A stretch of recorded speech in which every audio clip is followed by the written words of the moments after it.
पिठापूरला जाण्यासाठी पुणे आणि मुंबई येथून बऱ्याच गाड्या आहेत. आम्ही दादर विशाखापट्टणम या एक्सप्रेसने पिठापूरला गेलो. काही गाड्या सामलकोट जंक्शनवर थांबतात. तिथून पिठापूर फक्त 12 किलोमीटर आहे.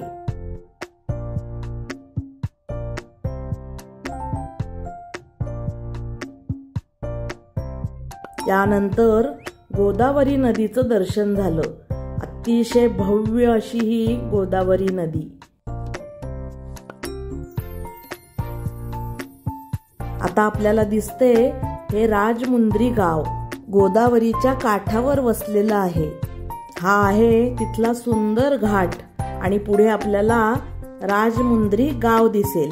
ज्यांना पिठापूरला विमानाने यायचं असेल त्यांच्यासाठी राजमुंद्री हा जवळचा एअरपोर्ट आहे. राजमुंद्री ते पिठापूर अंतर 60 किलोमीटर आहे. आता आपण सकाळी साधारण 9च्या सुमाराला पिठापूरला येऊन पोचलेलो आहे.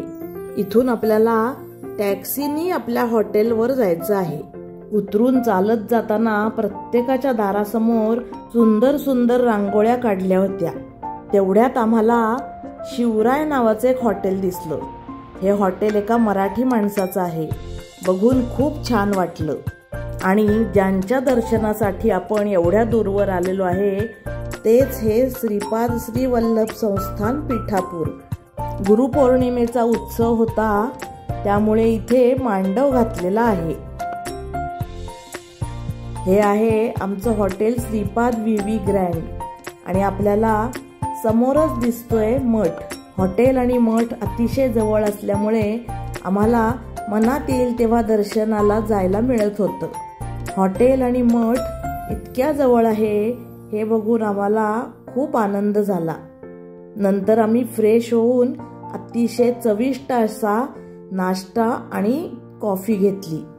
नंतर नारळ वाती अशी जुजबी साहित्याची खरेदी करून आम्ही मठात दर्शनासाठी निघालो. गुरुपौर्णिमेचा उत्सव असल्यामुळे थोडीशी गर्दी होती. तरी सुद्धा आम्हाला 20 ते 25 मिनिटात सुंदर दर्शन झाले. खूपच छान आणि प्रसन्न वातावरण होते. संध्याकाळी 6 ते 7 इथे पालखीचा कार्यक्रम असतो. त्यासाठी आम्हाला परत मंदिरात यायचे होते.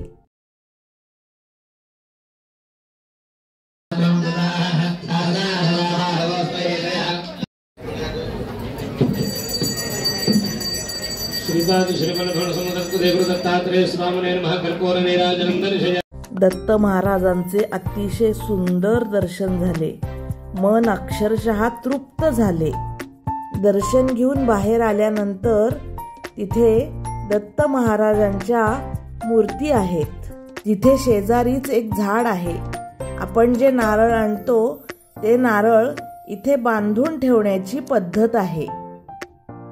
दर्शन झाल्यानंतर पिठापूरच्या आसपास जी 5-6 ठिकाणं आहेत त्या ठिकाणांना आम्ही भेट द्यायला निघालो. आम्हाला संध्याकाळी 6 वाजता पालखीला परत यायचे होते. तोपर्यंत आमची ही सर्व ठिकाणे बघून झाली. सर्वप्रथम आम्ही अण्णावरम इथे सत्यनारायणचे जे मंदिर आहे ते मंदिर बघण्यासाठी निघालो. अण्णावरम येथील मंदिर खूप सुंदर आणि मोठे आहे. गुरुपौर्णिमेनिमित्त तिथे अनेक कार्यक्रम सुरू होते. या मंदिरामध्ये मोबाईल आणि कॅमेरा न्यायला बंदी आहे. दुपारी इथे प्रसाद असतो तो आम्ही घेतला. टिपिकल साऊथ इंडियन पद्धतीचं अतिशय सुंदर असं जेवण होतं. अण्णावरम मंदिर बघून आम्ही अनघा लक्ष्मी मंदिर बघण्यासाठी आलो. बऱ्याच ठिकाणी मोबाईल अलाउड नसल्यामुळे आपल्याला आतमध्ये शूटिंग करता येत नाही. बाजूला दत्त महाराजांची अतिशय तेजस्वी अशी ही मूर्ती होती. नंतर आम्ही जवळच असलेलं श्री स्वामी समर्थांचं जे मंदिर आहे ते बघण्यासाठी गेलो. अतिशय सुंदर आणि खूप मस्त असं हे मंदिर आहे.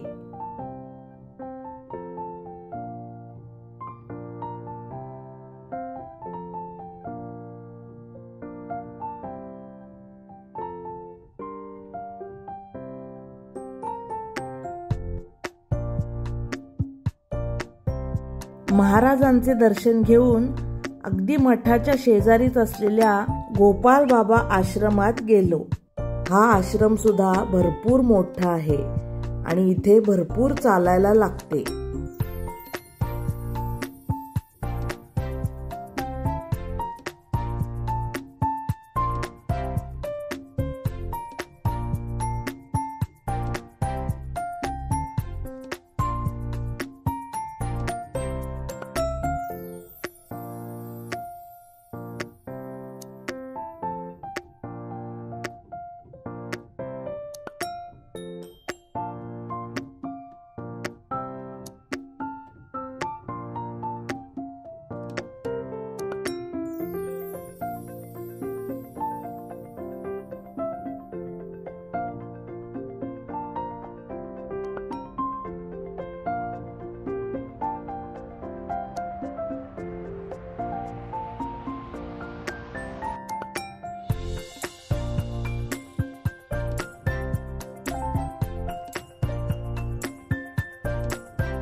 आश्रम बघून आम्ही कुक्कुटेश्वर मंदिराला गेलो.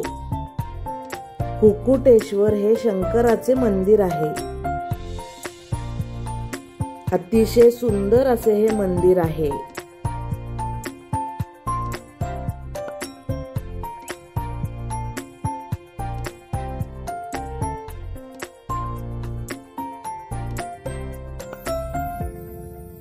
ऊन जास्त असल्यामुळे इथे एक भुभू पाण्यामध्ये निवांत डुंबत बसलेला आहे.